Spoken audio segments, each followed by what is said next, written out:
Kashi news channel, सच है तो बोलेगा। वाराणसी में वैशाख मास के शुक्ल पक्ष की नवमी तिथि पर मर्यादा पुरुषोत्तम भगवान राम की प्राण प्रिया आदिशक्ति और सर्व मंगलदायिनी मां सीता के प्रकाट्य का पर्व सीता नवमी धूमधाम से मनाया गया। इंद्रपुर शिवपुर स्थित रानी पद्मावती तारा योग तंत्र आदर्श संस्कृत महाविद्यालय में महाविद्यालय के प्राचार्य डॉक्टर कमलेश झा की अध्यक्षता में इस पर्व का भव्य आयोजन किया गया।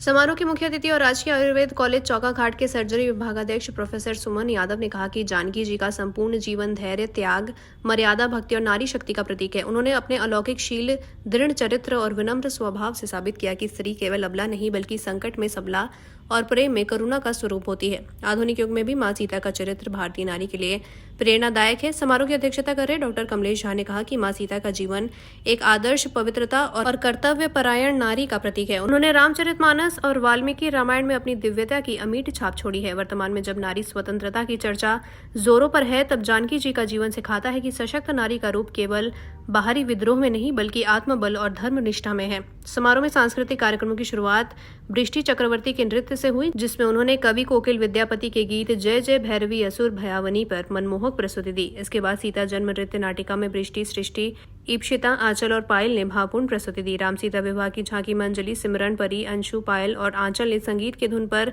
मंच को जीवंत कर दिया। राम सीता के संपूर्ण जीवन को मंच पर जीवंत करते हुए बृष्टि, परी, अंजलि, आंचल, पायल और ईप्सिता ने दर्शकों का मन मोह लिया।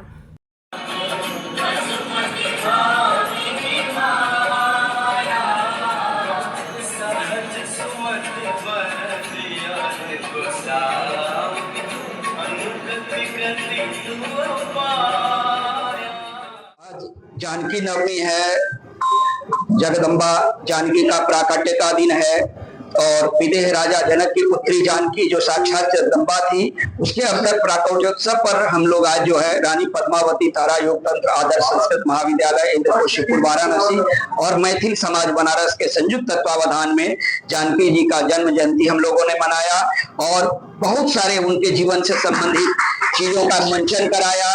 जानकी का प्राकट्य कैसे होता है, किस तरह से उनका विवाह होता है, किस तरह से वनगमन होता है, पुनः किस तरह से अयोध्या आगमन होता है, इन सारी चीजों का मंचन, इसके साथ जो मिथिला का इन जो पर्व त्योहार से संबंधित जो गीत संगीत है वो सारे भी यहाँ मंचित किए गए, प्रस्तुत किए गए। मैथिल समाज बनारस के बहुत सारे कलाकार अपनी प्रस्तुति दिए।